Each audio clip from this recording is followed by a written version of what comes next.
Hello, everybody. Welcome back to the Moose Club. Impeachment 2.0 is they haven't voted yet, but they closed. They're done with the arguments, right? The defense team gave their pitch today, which was pretty entertaining. I didn't watch a lot of it, but I did caught the beginnings of it, where they basically just kept playing videos of Democrats saying things and trying to act like it was the same thing as what Trump had did, which was comical. But anytime anybody ever says the word fight, they literally mean physically harm people. Yeah, Lizzie Warren was, right there with the insurrectionists. Right, like it's so comical. An interesting thing I'm seeing here on CNN now is that apparently on January 6th of the riot, like when the riots were happening, Trump and McCarthy got into like a shouting match when Trump wouldn't call off the insurrectionists. McCarthy was like imploring him to like tell them to stop and to leave and stuff, and he wouldn't do it. And so I guess they were like screaming at each other, which I found was not entirely surprising, but interesting. But what do you guys think of just? I mean, he's not going. He's going to be acquitted or whatever they, call it with impeachment. They're not going to get 67 votes to, So but with even despite that, what do you guys think of? Well, one, how the impeachment has kind of played out from both sides, and two, like what this kind of means, kind of long term for, I guess both parties, but I guess mainly for the Republicans that have to take a stance on this issue. What do you guys think, Joe? What are your thoughts?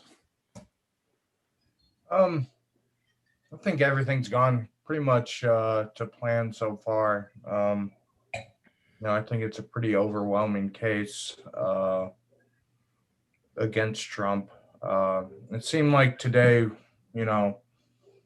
we couldn't get to the rationalization to the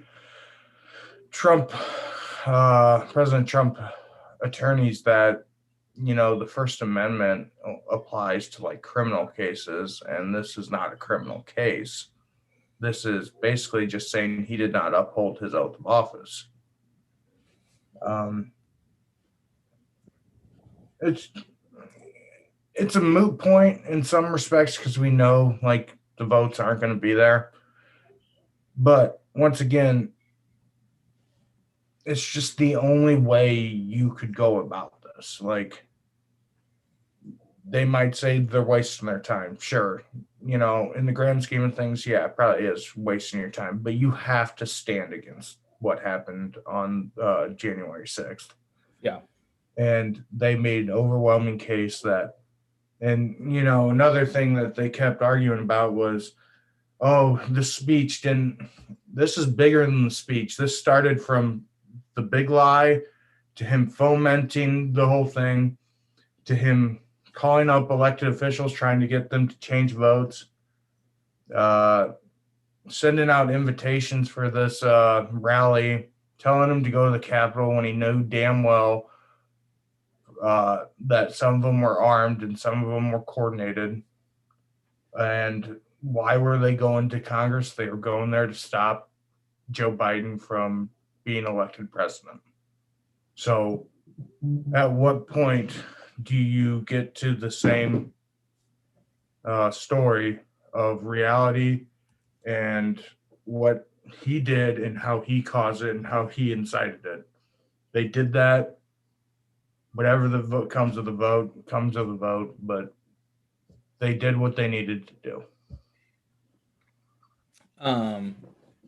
No, I agree. I'm just seeing here on Twitter, this is rather comical here before we kind of get Bork's thoughts, but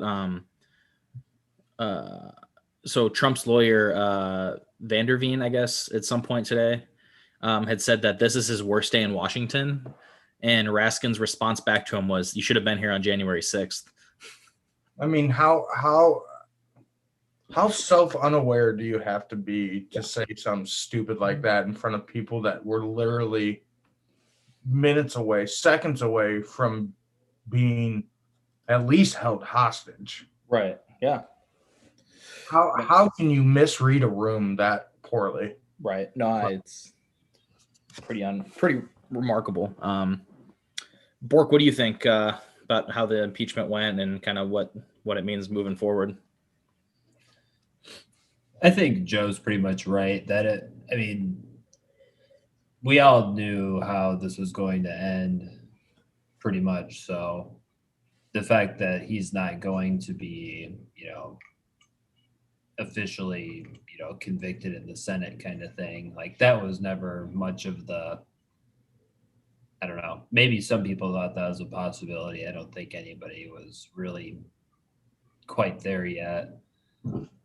But, listening to some of the defense, like at least from what I heard today in the brief times that I was listening to it, they made it sound like a lot of the clips were like you had to really chop and screw them to like make it sound like Trump was saying different, Right.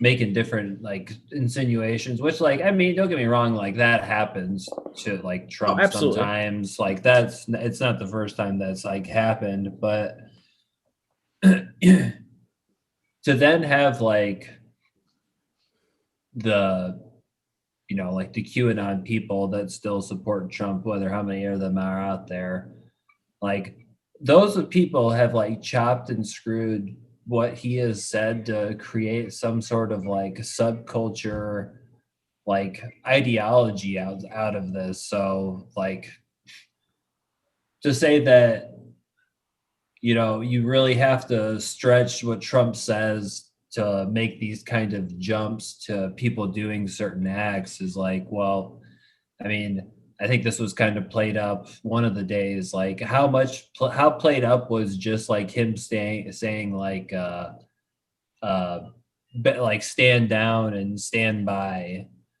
Right. like that, like just him saying stuff like that. Like, you can say that for better or for worse, like he should get like a pass on like being able to say things like that, but like if your fundamental case is that like he just every time he says something it's just a cut up to be like the worst thing possible, it's like, well, who like these people seem to hear certain things out of his mouth and do certain things. That's obviously not everybody in that crowd, but like a good majority of them there got to the point where they were like, yeah, sure, we'll go inside the Capitol. So I mean, it's kind of ridiculous just to hear people talk about it. Like, this is all just, what you saw from the Democrats on their prosecution of this case was just super cuts of just Trump taken out of context. Right.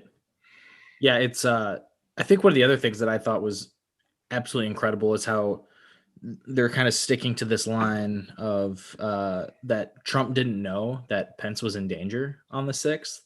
And it's like in what world would Pence's Service agents not notify, the Secret Service agents at the White House? I mean, and they're of course they're going to tell the president. Like it's just insane. And like, but Even go ahead. even stick to that point, like he knew who was there. Like he might not. I mean, he obviously didn't know like everybody by name, but he knew what kind of crowd he was getting.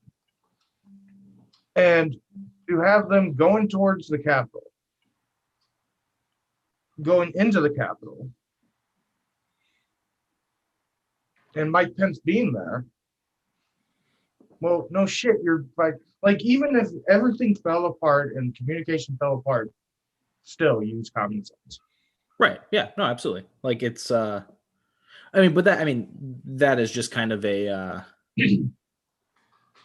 mean it took a long time for it to get to Pence to like when I say that I mean like for Trump to essentially kind of throw him away like he had so many other people. Like I mean Jeff Sessions, who was the secretary, Tillerson. Like, I mean, a lot of these people that were hardcore Trumpers that, when it was no longer, and, convenient for Trump, just boom, gone. But I mean, Pence made it until January 6th before he was no longer really a concern any longer. Yeah. I mean, it came down to like, I mean, and this is the thing, like, there's no way Pence is going to be like, okay, yeah, we're just going to completely break American political governance for Donald Trump. Like, I mean, if there's people that believe that, I mean, setting aside the fact that people saw like their any sort of hope for the future in what Donald Trump was. I mean, I guess it's not too far to think outside the realm that you could also see Mike Pence just like, oh yeah, now, Donald Trump wins this election because all these things are fraud. I mean, I guess you could believe that, but you've had to have made so many jumps outside of, you know, what we would call accepted reality that, you know, that's a tough thing to kind of reckon with. So to finally see it take place, yeah, I can't imagine. I would not want to be Mike Pence right now. That's for sure. Like his political career is like done. Like if he ever thought that he was going to springboard from this by any, like he is just, you know, he let an election get away, stolen by the Democrats in the eyes of a lot of people. Right. Yeah, I think that's why anybody that's smart doesn't fucking work for that White House. Like this dude has cut ties and shit on everybody that he's ever been associated with. What do these people, Kevin McCarthy, the phone call you're talking about, Trump said, well, I guess some of these people are, you know, I'm paraphrasing, I don't know the exact quote. I guess some of these people care more about their country than you do. And Kevin McCarthy saying, who the fuck do you think you're talking to? Like, dude, you knew this was coming. Like, yeah.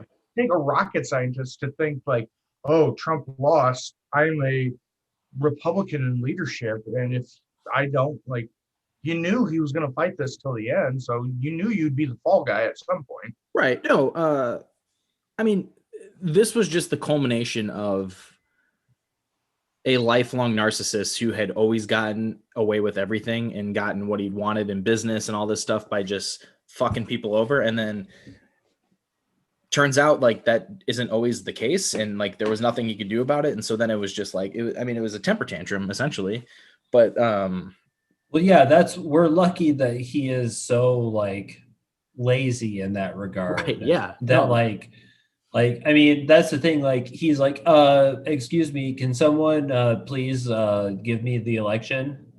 And then everybody eventually just like, no, we're not going to do that. Yeah, like imagine, like, yeah, you've actually lost this election, and we don't think it's worth like keeping you in power any longer. Than, you know, you've run your course and you've messed things up pretty badly. Right. So like there's no benefit keeping you in power anymore. So like, yeah, let's get someone here who knows how to steer the ship.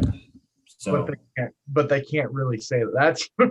This is such a 3D chessboard. Like they can't yeah, but that's just like they can't say that, but then, you know, obviously that's what they're gonna do. They made their own bed, so it's kind of fun sitting back and watching it. Oh no, I agree. But I mean, kind of to what Bork's saying, like imagine had Donald Trump with his appeal and everything that he brought to the table that made him, I mean, as popular as he was, like imagine had he been a competent person that was like kind of knew what he was doing in politics. Like, I mean, that's a scary thought. Granted, I guess if you say that, like maybe if he's that person, he never gets to where he is. I don't know, but it's just like, yeah, I mean, the fact that his whole thing was just like, I mean, the fact that he was taking cues from Rudy Giuliani and the pillow guy is like the people that were going to like get him through this is like, well, okay. Like that was clearly never going to work. I mean, we talked about this and I think Bork and I and you talked about this in like April during COVID. Like, I mean, I think there is some legitimate data that shows that COVID actually kind of helped Trump. Like, you know, even further radicalize the people that, you know, he needed to. But just imagine what he could have done with this election if, you know, there was no other way to administer an election than like giving people plenty access to vote. Like he was kind of that hand was forced on him, like making it widely accessible to vote. Right. Like, Yeah. Like imagine what that they could have done if he would have gotten COVID under control. And this is grandiose to the whole Trump experiment, but everybody thinks he's this genius, and really a lot of his presidency was him shooting himself in the foot. Oh, absolutely. And to that point too, like, I definitely think in terms of how the voting worked out with people being how they were able to, vote and making it more accessible and stuff, that was certainly helpful. I mean, it probably buried him in Georgia. Yeah, no, it absolutely did. And like, Probably, and people yeah. will say, those on Team Trump and will say, well, yeah, that's why he lost. And that's bullshit. But to which the response, I mean, doesn't it kind of have to be like, why are you so against like people voting that are like eligible voter? Like that. It's just like, I mean, it's just so. Don't mismanage COVID so bad. Yeah. And then like win the election. Like that's how you solve that problem. COVID could have guaranteed him re-election had he yeah.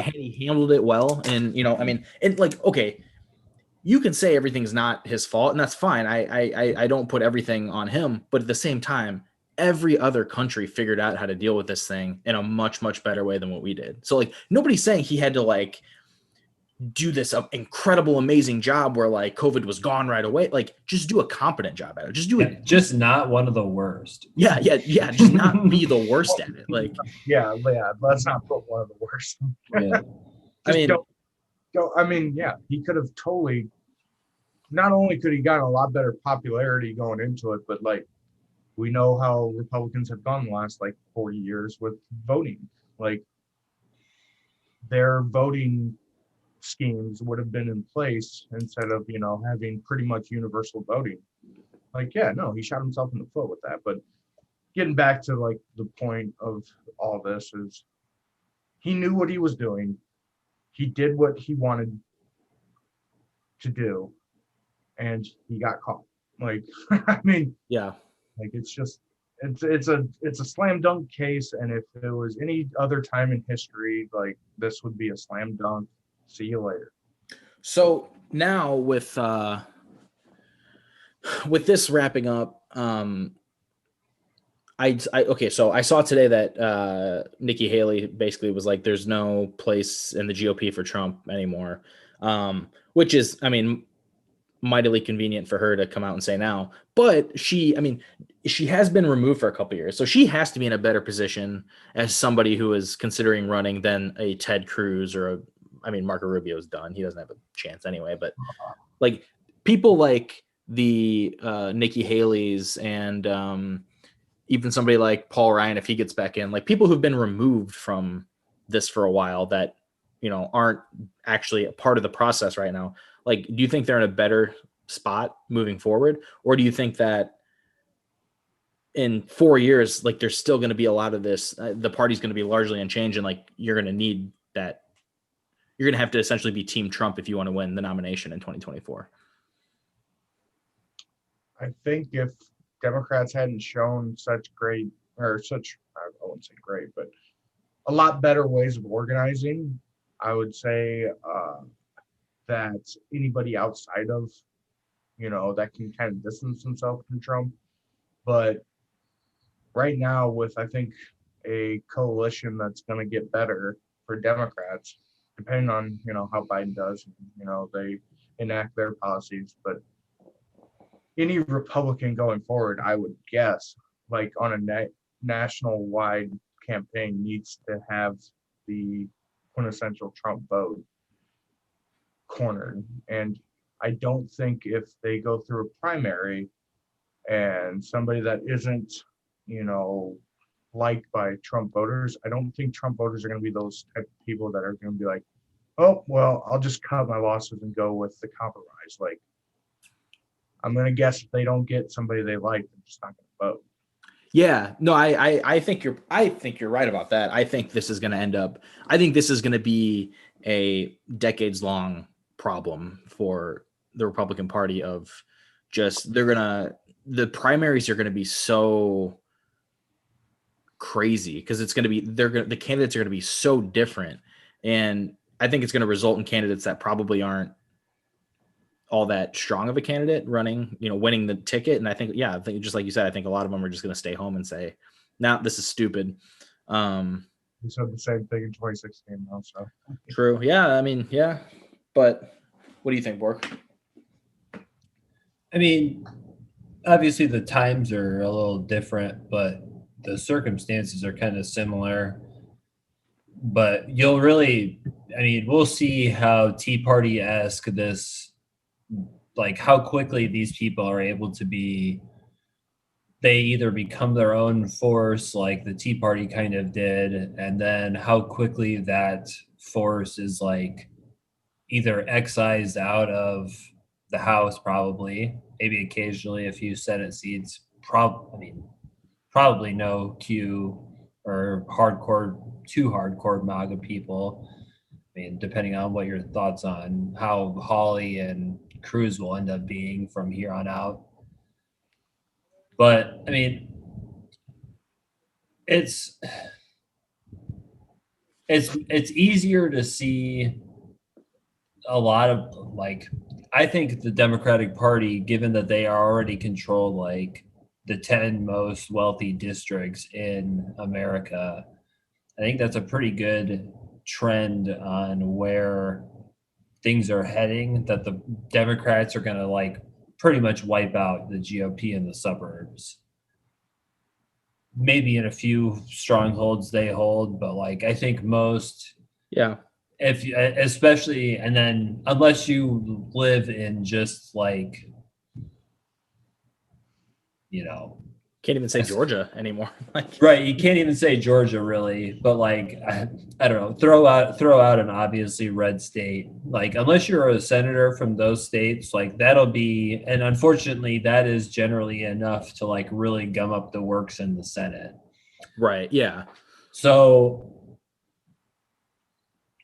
I don't know, we kind of that's what's so scary, and I think Democrats seem to have kind of learned this lesson, fortunately, that like they're not going to go small ball with the Republicans on the stimulus based on the results of what happened last time they went small and then kind of got washed in 2010. Like kind of got washed, I mean like really got washed. So like that's what one potential road that we've not in the not so distant past can see, but seems like we're trying to avoid that. But again, Biden is the president, so that doesn't inspire a lot of confidence as far as like reaching for the stars with a big stimulus package. Yeah. And what do you guys think of this? I mean, I am under the belief that this isn't going to go anywhere, but I'm curious to see what you guys think of this movement of some of these more prominent former politicians in the Republican Party that are now like apparently have had discussions about forming a conservative party or like having a branch off of the GOP, like Evan McCollum, whatever his name. Yeah, McCollum. And then like Charlie Dent and just some of the like people who are, I mean, not nobodies within the Republican Party, but I mean, I'm all in favor for it. Please fracture yourselves into two parties. That's cool with me. But what do you guys think there's any viability to something like that? no, because I think anything that supersedes their policy and ethics and morals is power. So they know by splitting up. I mean, yes, like an Evan McMullen, fine, take that, but even moderate Republicans like Ben Sass and you know Susan Collins, they love their power. Like Susan Collins has eaten up the last 10 years of being like the centrist, sway me vote. So I think She's never been more important than she has been the last 10 years. Like, but she likes it. Right. Yeah. No. Yeah. Like, I agree. Wants that. I mean, just like Manchin's eating it up for the Democrats right now. Like they want that. So Yeah, he's I getting on my nerves already, by the way. I don't foresee any major Republican they're spearheading a new party. Well, I mean, also like it's just a hard thing to do in general too. Like it's just like Well, I think they could do it if they wanted to. no, I think they could do it, but I'm talking in terms of like making it like a party that actually like could. I mean, they would have a better chance at it than the Libertarian Party because ostensibly it would have some familiar faces in it that are, but I'll put it this way. I think that they could, whatever party, if you want to call it moderatism or whatever, like they could win some Senate seats right now. I believe that. Yeah. So, I mean, this is the perfect time if they wanted to do it, but I don't think anybody's morals is superseding their thirst for power. Right. No, that's fair. I mean, yeah, like I said, I think it seems like a long shot. It seems pretty unlikely, but I mean, but just the fact that that's even a conversation that's taking place, I think is interesting. I don't know. Would you have anything about that, Bork? That I think people always talk about what we need is more parties, and that's, I don't know, that just kind of misses the point. I think like, if you're going to start a new party, you just need so much money to do so that going anything beyond like kind of what Joe was saying, like challenging in a few Senate seats here or there, like maybe you can do that. Probably not though, like just to be completely honest, given what these people are going to be offering ideologically, like on what their general message is probably going to be, no, like they'll just vote for a Democrat at that point. Yeah. Or if they're that turned off by the brand of the Democratic Party, then they're just going to vote for the person who is going to openly appeal to, the quote unquote base. So, your high-minded ideals of conservatism aren't, really in play anymore. Yeah. To what degree they have been in play is always, that's a fun little topic to talk about. But right now, like literally following the presidency of Donald Trump, we're going to talk about the high-minded like ideals of conservatism. Like, please don't. Yeah, stop. I agree. Kind of just to wrap this up here. I saw that, and there's kind of two parts to this, but I saw that apparently there's a bunch of Republican senators that are pissed off with Trump's defense team because it essentially was, in their view, was nowhere near good enough to give them any little bit of cover that they would need to. They've been like working together. Right. Yeah. Well, yeah, they were meeting. Yeah. Which is why I was seeing on CNN that, a bunch of Republican senators were just insane, furious with, because like you guys didn't make this easier on us at all. I mean, go ahead. I think you're conflating two different types of Republican. I think, somebody like a Ted Cruz, freshly reelected 6-year term Lindsey Graham and Mike Lee, like they don't have anything to worry about. No, like, and Ted Cruz is all in on this. Somebody like, a Ben Sass or a Susan Collins or Murkowski in 2 years, or like even like Cassidy, like they were just like, holy crap, like thanks for giving me like any kind of cover here. Like it's just straight up, if you are voting to acquit him, you have made your bed. You are saying that your party and your leader is more important than the well-being of the United States. Yeah, no, what you're saying. Right, in which all of that, just the dumpster fire that this has become, brings me back to the May 3rd tweet in 2016 from Lindsey Graham. If we nominate Trump, we will get destroyed and we will deserve it. Like that, like he was right. And what's so incredible about it is that not only was he right about this, but like he forecasted this, but then he still jumped on board and wrote it to the very end. Like it's like Well, it worked out for him. well, yeah, he got reelected, but I'm saying like it. Yeah, I mean, I guess if that's all he cares about, yeah, if that's all he cares about, then yeah, he was smart. Yeah. But yeah, no, it's what do you think? I guess we'll finish with this. What do you think how many votes will they get to convict? They're gonna get over 50, right? Sass, Murkowski, Collins, and Romney. Murkowski said, I don't know if you saw this, but apparently today she was asked about what she thought of the Trump's defense team, and she said, "I thought it was good. This is what I wanted to see," which is I don't know. I don't know how you can come to that conclusion out of that, but I mean, I'm telling you, if she wants to play that game, good luck in 2 years. Good luck. No, I would agree. What do you think, Bork? Do you think they're going to get? Yeah, I was going to say like 53, 50, 52 probably. Yeah, somewhere in that neighborhood. Yeah, it'll be after that. It'll be interesting to see what Trump decides to do. If he's just going to kind of just stay out of the way, or if he's going to, I don't know. I don't anticipate that's going to be the case. It doesn't seem like something he would do. So he doesn't have a Twitter, so. Yeah, I thought he was going to get his Twitter back after the inauguration. Like, what is like? They're just like, no, you're never getting back on Twitter. Twitter just said that they won't reinstate him in 2024, even if he tries to run. But here's the greatest